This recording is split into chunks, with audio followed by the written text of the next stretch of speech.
Have you ever wondered who the wealthiest rulers of the ancient world were and how they amassed their fortunes?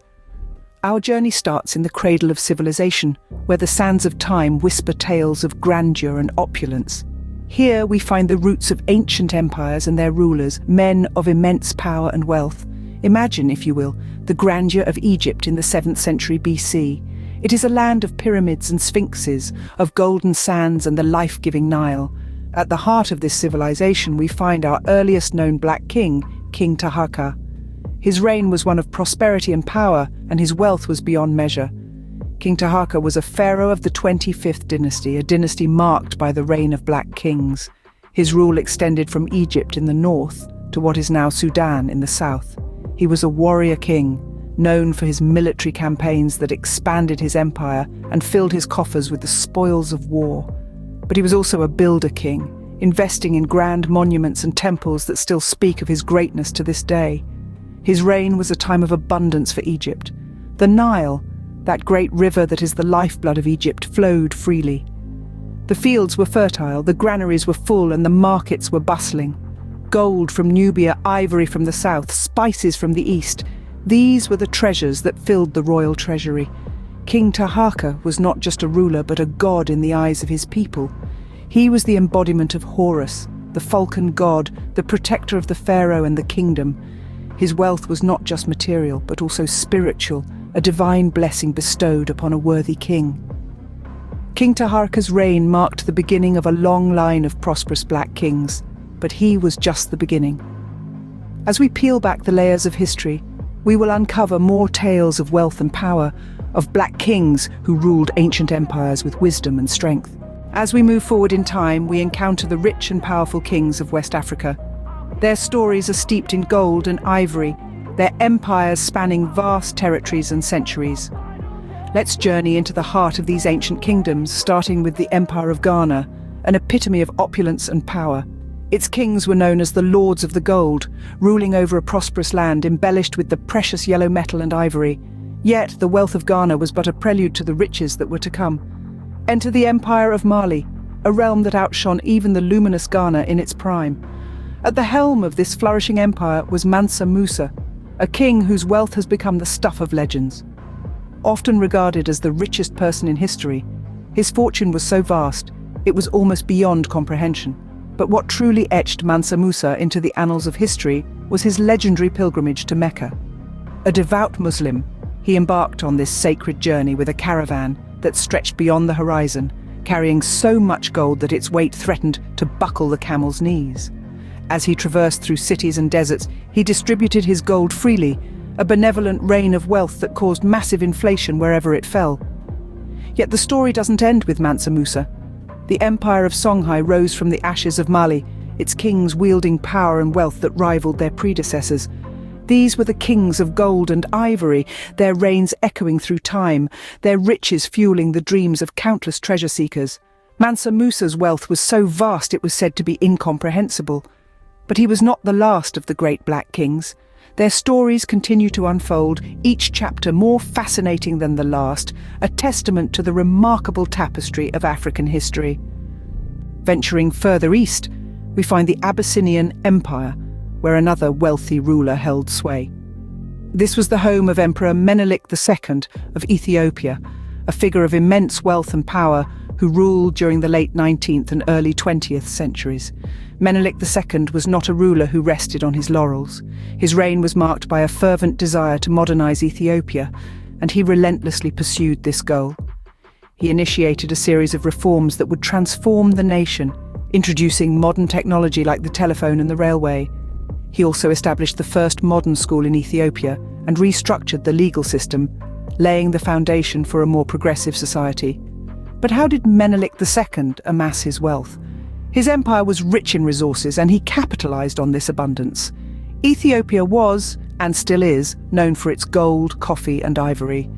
Menelik II effectively managed these resources, ensuring that they were used to benefit his empire and his people. Moreover, he was a skilled diplomat and negotiator, adept at securing favorable trade deals with foreign nations. He was also a shrewd investor, using his wealth to fund the development of infrastructure and industries that would further enrich his empire. Menelik II's reign was not without controversy, however. His expansionist policies led to the conquest of various ethnic groups and territories, resulting in conflicts and tensions that persist to this day. He was a complex figure, a blend of ambition, foresight, and ruthlessness. His legacy, though, is undeniable. Under his rule, Ethiopia resisted European colonialism, maintaining its independence at a time when much of Africa was being divided and conquered. His modernization efforts set the stage for Ethiopia's development in the following decades. In the end, Menelik II's story is one of a ruler who used his wealth not just for personal gain, but to uplift his nation. His reign was a turning point for Ethiopia, setting it on a path towards modernity. As we near the present day, we come to the final black kings of note. The late 20th century bore witness to the reign of kings whose wealth was staggering and whose power was considerable. Among these were King Hassan II of Morocco and King Mswati III of Eswatini.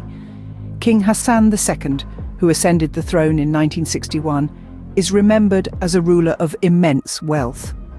His fortune was largely accumulated through Morocco's phosphates, considered the country's white gold. Under his rule, Morocco became one of the world's leading exporters of these valuable minerals. His reign, however, was not without controversy, marked by political unrest and allegations of human rights abuses.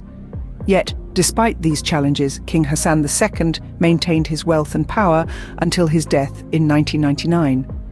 Then, we have King Mswati III of Eswatini, formerly known as Swaziland.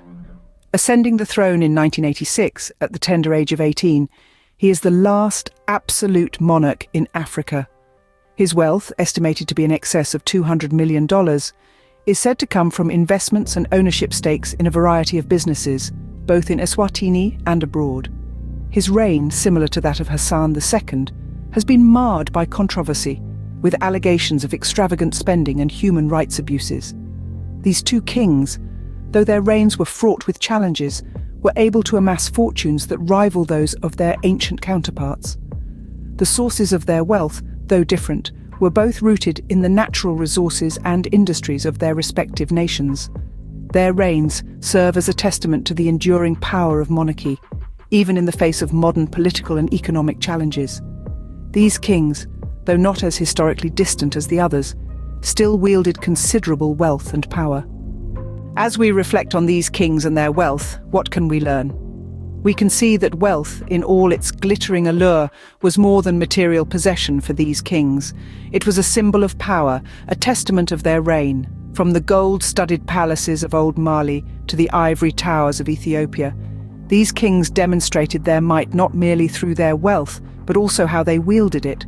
The accumulation of wealth was not an end in itself, but a means to an end. It was a tool, used to build empires and shape societies.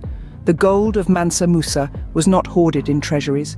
Instead, it flowed through the arteries of his empire, driving trade, fostering arts and sciences, and creating a golden age of cultural enlightenment.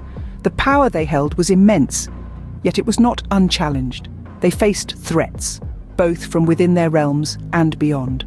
They navigated complex networks of alliances and rivalries, using their wealth to strengthen their positions, to foster peace or wage war. Their power, like their wealth, was not static but dynamic, fluctuating with the tides of time and fortune. But what of their legacy? These kings, from Taharqa of Egypt to Mswati III of Eswatini, left an indelible mark on history. They shaped the course of their nations, and their influence rippled out, touching the world. Their wealth and power were not confined to their lifetimes, but echoed down the corridors of time, in the stories we tell, in the lessons we learn. What they teach us is that wealth and power are not merely possessions to be coveted, but responsibilities to be shouldered. They are tools that, when used wisely, can build empires, foster prosperity, and leave a lasting legacy. These kings, from Taharqa to Mswati III, represent a rich tapestry of history, each contributing to the legacy of wealth and power that continues to shape our world today.